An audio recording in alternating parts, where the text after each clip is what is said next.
বিয়ে বাড়ি স্টাইলের বাসায় পোলাও রান্না করার জন্য আলগা কিচ্ছু আনতে হবে না। বাসায় থাকা উপকরণগুলো একটু মডিফাই করে রান্না করলেই হুবহু বিয়ে বাড়ি স্টাইলের পোলাও রান্না করা হয়ে যায়, আর খাইতে এত মজা। ঈদের দিন আমরা রান্না করছিলাম আর একেবারে বিয়ে বাড়ির স্বাদ পেয়ে গেছি। তো এখানে তেলের মধ্যে আম্মু কতগুলো বেরেস্তা ছেড়ে দিছে, যেটা আগে থেকে ভেজে রাখছিল, আর তারপর আদা রসুন বাটা দিয়ে দিল। জাস্ট এই দুইটা উপকরণ দিয়ে ভালো মতো একটু নাইড়া চেড়ে নিতেছি। আর এখনই চালের পরিমাণ বুঝে আগে থেকেই পানিটা দিয়ে দিল, যতটুকু চাল দিতে হবে ঠিক তার দ্বিগুণ পরিমাণ। আর তারপর এখানে আছে শাহি জিরা, দারচিনি, এলাচি, তেজপাতা, লং আর হচ্ছে জয়ত্রী। জয়ত্রীটা অবশ্যই দিতে হবে। আর এই অল্প একটু জয়ত্রীটাকেই হাত দিয়ে ক্রাশ করে গুঁড়া গুঁড়া করে পানির মধ্যে ছেড়ে দিছে। আর এই আস্ত মশলাগুলো জাস্ট এর মধ্যে দিয়ে ভালো মতো একটু নাইড়া চেড়ে নিতেছিল। এই রেসিপিটা আমি দেখে নিছিলাম আমার ফেভারিট একটা আপুর পেজ থেকে, আর রেসিপিটা পুরোপুরি সাকসেসফুল হয়েছে। তো এর মধ্যে আম্মু স্বাদ মতো লবণ দিয়ে দিল আর দিয়ে দিল অনেকগুলা করে গুঁড়া দুধ। অবশ্যই দিতে হবে। যার রেসিপি আমি ফলো করছি উনিও কিন্তু এভাবেই করছিল, যার জন্য আমিও সেম ভাবে একটার পর একটা উপকরণ দিয়ে দিছি। তো এখন এই পুরো পানিটাকে বলক আনতে হবে, যার জন্য ঢাকনা দিয়ে দিছিলাম। আর ভালো মতো যখন বলকায় গেছে তখন আমাদের পোলাওয়ের চাল ধুয়ে রাখছিলাম যে ওইটা দিয়ে দিলাম। এখানে একটা বড় কাপ দিয়ে গুনে গুনে 4 কাপ পোলাওয়ের চাল নিছি।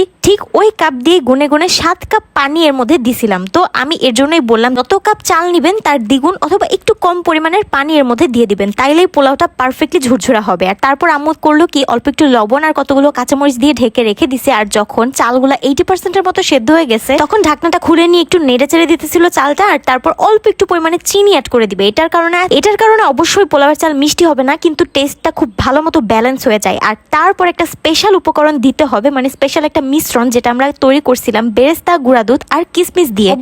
অবশ্যই এই 3টা উপকরণ রাখবেন পোলাওয়ে মিক্স করার জন্য। আলাদা আলাদা চাইলে মিক্স করতে পারেন, আর এইভাবে আমার মতো করে একসাথে মাখায় ক্রাশ করে তারপর পোলাওয়ের মধ্যে মিক্স করতে পারেন। এইভাবে করে একসাথে মাখায় তারপর পোলাওয়ের মধ্যে ছড়াই দিলে হয় কি ভালো মতো ফ্লেভারটা ছড়ায় যায়। আমি এই ফুল রেসিপিটা দেখে নিয়েছিলাম হৃদয় ফেরদৌস খান আপুর চ্যানেল থেকে। উনিও একদম হুবহু এইভাবেই করছিল, যার জন্য আমিও ওনার স্টাইলটা ফলো করেই করলাম। আর পোলাওটা অসম্ভব রকমের মজা হয়েছে। তো আপনারাও এই ট্রিক্সটা ফলো করতে পারেন। তারপর এর উপর কতগুলো কাঁচামরিচ আর অল্প একটু ঘি ছিটাই দিছি। চাইলে কেওড়া জল, গোলাপ জল দিতে পারেন। হৃদয় ফেরদৌস খান আপু কেওড়া জল, গোলাপ জল দিছিল, তো আমি আর দেই নাই, আমাদের বাসায় ছিল না যেহেতু তাই। তো তারপর দমে রেখে দিছি পোলাওটা। আর কতক্ষণ পরই পোলাওটা এত সুন্দরভাবে রান্না হয়ে গেছে, এত সুন্দর ঘ্রাণ, পুরো ঘরটা মোমো করতেছিল। মনে হইতেছিল সত্যি কথা কোনো কমিউনিটি সেন্টারে দাঁড়ায় আছি, কারণ আমরা ওই দিন রোস্টও রান্না করছিলাম সকালবেলা খাওয়ার জন্য। রোস্ট আর পোলাওয়ের কম্বিনেশনে এত সুন্দর ঘ্রাণ আসতেছিল বলার বাহিরে। আমরা এই প্রথম এই স্টাইলে পোলাও রান্না করছিলাম। বাসায় আলগা কোনো উপকরণ লাগে নাই। নর্মালি পোলাও রান্না করার সময় যা যা উপকরণ লাগে ওই উপকরণগুলো একটু ইউনিক ভাবে